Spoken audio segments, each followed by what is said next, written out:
Sallallahu wa sallam wa baraka ala sayyidina wa habibina Muhammedin wa ala alihi wa sahbihi ajma'in. Allahu ju pranoft namazin e kësaj mesdite. Edhe shumë faleminderit imamit për këtë surprizë të këndshme, edhe të papritun për mua. Unë zakonisht nuk flas kështu civil, hoxhë dashtën. Mirë po, jemi në Tiranë tash. Në Tiranë edhe jo ka një fjalë të urtë që thotë el-imtithal khairu min al-adab.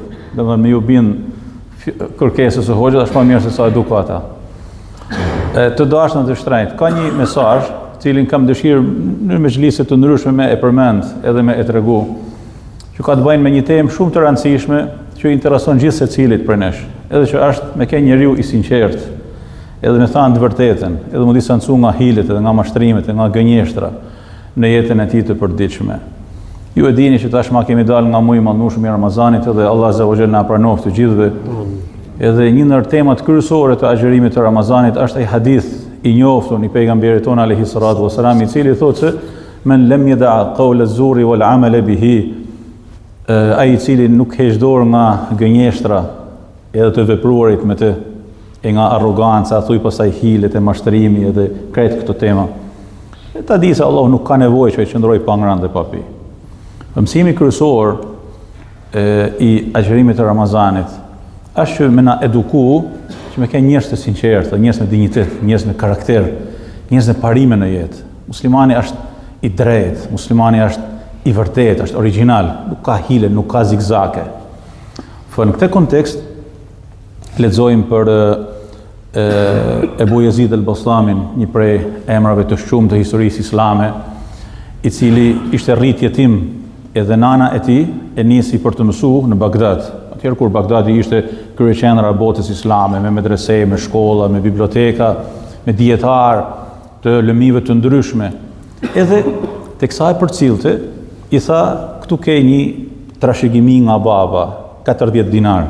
Pasuni e madhe. Edhe ja çepi këtu mbrenda një xhep në atë këmishën e tij. Ishte me tesha të vjetra, me tesha të harnume. Fukara ishin ata. Megjithatë ja dha atë pasuni dhe i tha ta përdorësh për mirë në rrugtimin tënd. Mirë po, teksa e përcillte, i tha, po t'jap një porosi dhe po t'la një amanet, i tha të thuash gjithmonë të vërtetën. Asnjëherë mos më gënjë. I tha ma jep fjalën, i tha ta jap fjalën. Edhe u nisoi burri bocë për rrugtimin e tij të dijes. I djali i ri ishte si shumë djem të ri që frekuentojnë xhamitë tona, këtë xhamin në veçantë. Rrugës, sa plaçkitës i dolen përpara atij karvani, edhe fillonin të kryejnë punën e tyre. Pra kërkuan çdo gjë që kishin me vete, pasuni, parat ato, domethënë krejt gjanat me vlerë, ja morën, ja grabitën njerëzve në atë karvan. E pyetën këtë djalin e ri, i cili ishte me tesha të arnume, me tesha të vjetra, po ti a ke diçka? I tha, po, i kam 40 dinar. Qeshën ata. Ti 40 dinar edhe ikën. Jo zhu 40 dinar ti s'ke zhive dhe njeri me zirrin kam. Edhe ikën ata. Edhe umlodhen ma të parin e ty. I tha, si u shkoj dita sot? I tha, valla, si me thanë, kemi ba goxha pasuni, kemi mledh, kemi plaçkit këtë atë edhe i treguan. Madje, tu qesh ata me një tjetrin, në rastisin në një prej karvaneve, një djali i ri, dhe me thënë shumë një qunak, i cili me teshat harnume dhe me teshat të vjetra, e pyetën, po a ke diçka? Tha, po kam 40 dinar. Edhe ne qeshëm kret. I tha, si? 40 dinar? Po ku ishte ky? I tha, një prej karvaneve, tha, shkoni dhe ma gjeni dhe ma sillni atë djalin. Tha, po ishte i varfër, bre, ishte që më sjell? I tha, shkoni ma sillni. Edhe shkon, e xunat karvanin, edhe e nalen karvanin, e morën këtë Ebu Yazidin e vogël të ri, e morën me vete. Edhe e prezantuan me atë të parin e tyne. I tha, ti e që i ki thanë, të kanë pytë për a ke pare me vete? I tha, po. Ti ke pare me vete? I tha, po. Po sa ke ti? I tha, 40 dinar. I tha, po ti e i marë? I tha, ti e i qmenun? Ke 40 dinar edhe i thu këtyne se i kam 40 dinar? I tha, po i kam. I tha, ja, i kam këtu, në një gjep të mrendshëm që ka qep nana jeme. I tha, orë ti ke njëri normal? I tha, jo, normal jam unë. Mirë po, i kam dhanë besën nanës që mos me gënjë asnjëherë. I kam dhanë besën nanës mos me gënjë asnjëherë. Ai ngeli kështu dhe u prek subhanallahu. Sa ti i ke dhënë besën nanes mos më gënjy asnjëherë. Edhe unë në këtë moshë nuk kam kurraju me rujt besën e Allahut që mos me ba këte dhe këte dhe këte prej harameve.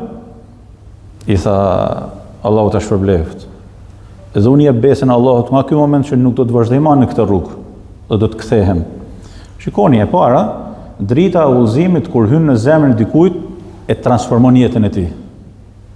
Dhe nuk ka njeri në botë që e prek udhëzimi hynor që të mos transformohet jeta e tij. Nuk ka tek ne, po ky nuk ka lanë gjapa ba. Pse ai hadithi i atij personi që kishte vrarë 99 persona, ju duket i pakët? Ne që nga njëherë paragjykojmë këtë dhe atë dhe themi, po këtë nuk e udhëzon Zoti, po ky është njeri që nuk ka lanë gjapa ba. Ti mos u merr me atë. Ti mos u merr me atë. Edhe njëri më i lig i botës me kanë.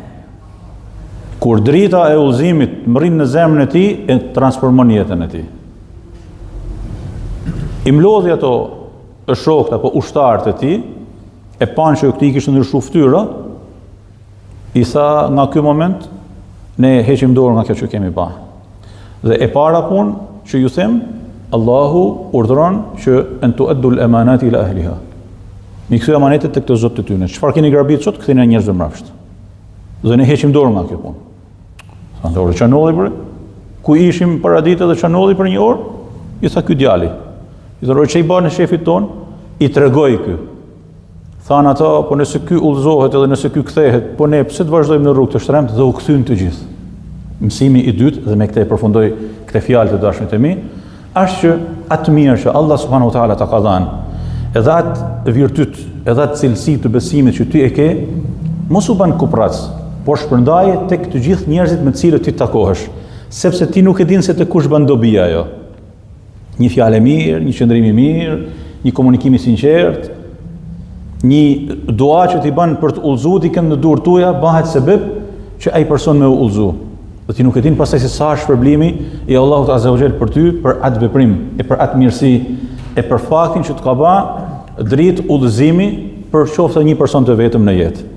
Allahu ju dasht, edhe ju udhëzoft, edhe na forcoft të gjithëve në fenë e tij, e na bëft të qëndrueshëm, edhe e falenderoj sërish të imamin tuaj edhe hoxhën e dashur, edhe vëllaun tim të vjetër Sheikh Ahmedin për këtë kortezi dhe për këtë ndërim, edhe shpresoj që Allah subhanahu wa taala të na mbledhin për herë për të mira, alhamdulillahi rabbil alamin.